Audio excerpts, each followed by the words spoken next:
बड़े भाई के त्याग। मेरा नाम अक्षत है। मैं पेशे से एक वकील हूँ। एक दिन मैं अपने ऑफिस में हमेशा की तरह बैठा था। एक पार्टी आई, हाथ में पेपर बैग, झुर्रीदार चेहरा, बड़ी हुई दाढ़ी, गंदे कपड़े और बोले, हम पूरी जमीन पर स्टे लगाना चाहते हैं। अन्य कौन से कागजात की आवश्यकता है और इसका कितना खर्चा होगा? तो मैंने उन्हें बैठने को कहा। वह कुर्सी पर बैठ गए और उनके सारे दस्तावेज चेक किए।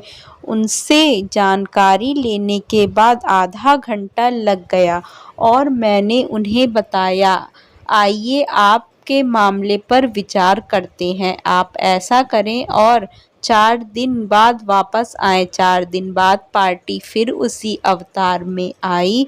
भाई के प्रति गुस्सा अभी भी कम नहीं हुआ था। मैंने उन्हें बैठने को कहा और वह बैठ गए। फिर मैंने बात शुरू की। मैंने आपके दस्तावेज देखे। आप दोनों भाई और एक बहन, आपके माता पिता आपके बचपन में ही चले गए थे। आपकी शिक्षा 9वीं पास, छोटा भाई एमए बीएड।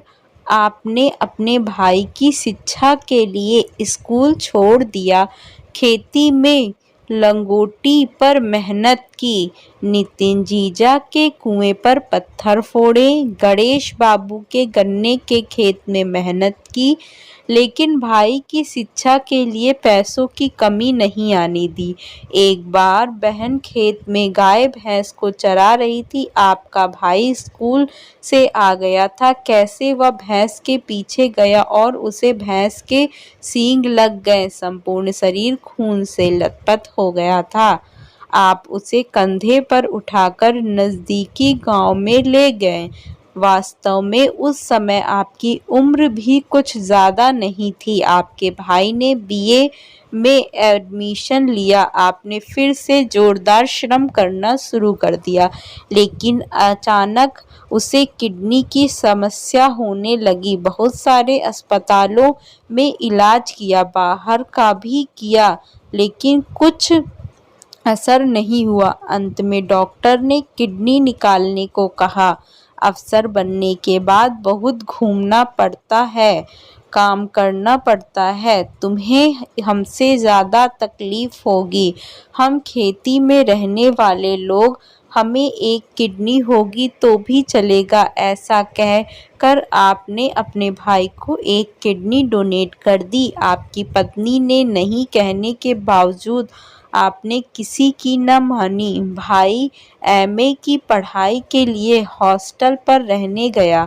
घर में अगर कभी नॉनवेज बनता था तो आप डिब्बे में पैक करके अपने छोटे भाई के लिए ले जाते थे। कोई त्योहार आया तो पूरियों का डिब्बा घर से लेकर आप अस्पताल का अंत 25 किलोमीटर पर उसे देने के लिए साइकिल से जाते थे। इसके बाद जब छोटे भाई को नौकरी लगी तो आपने गांव में मिठाई बंटवाई। 3 साल पहले उसकी शादी हुई थी।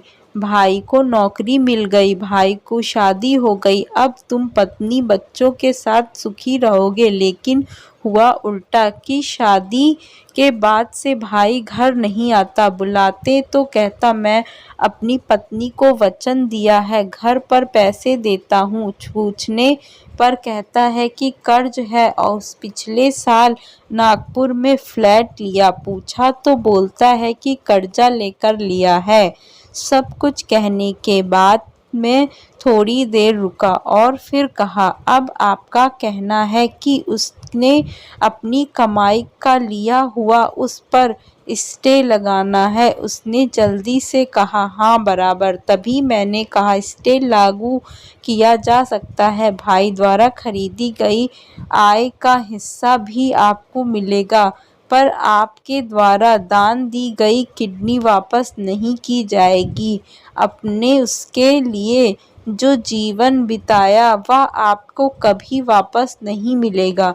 और मुझे लगता है कि इन बातों के आगे उसने जो प्लेट खरीदा उसका मूल्य शून्य है। वकील की यह बातें सुनकर उसका मन बदल गया। तभी वकील ने उसे कहा, आप उसके तरह मत बनो। वह भिखारी निकला और आप दिलदार थे और दिलदार ही रहिए।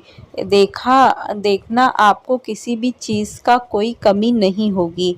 उल्टा मैं कहूँगा कि पितृ आय में जो आपके हिस्से मिला उतना ही रखो, उसका हिस्सा वैसे ही पड़े रहने दो। कोर्ट कचहरी करने के बजाय अपने बच्चों को शिक्षित करो। यह सब बातें सुनकर उस वृद्ध पार्टी ने 10 मिनट तक सोचा, सारे कागज बैग में रख लिए।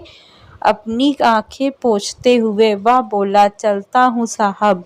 इस बात को 5 साल हो गए। एक दिन वह पार्टी अचानक ऑफिस आ गई। साथ में एक गोरा चिट्टा लड़का, हाथ में बैग था। मैंने कहा उन्हें बैठने को। तभी वह बोला, मैं बैठने के लिए नहीं आया हूँ साहब, मिठाई देने आया हूँ।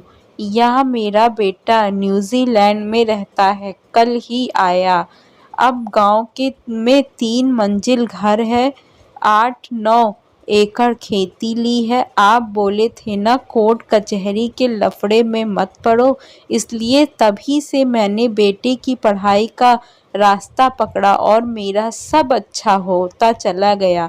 उस पार्टी की बातें सुनकर मेरा दिल भर आया। गुस्से को योग्य दिशा में दी तो वापस गुस्से का वक्त कभी आएगा ही नहीं और जीवन में पश्चाताप भी नहीं करना पड़ेगा।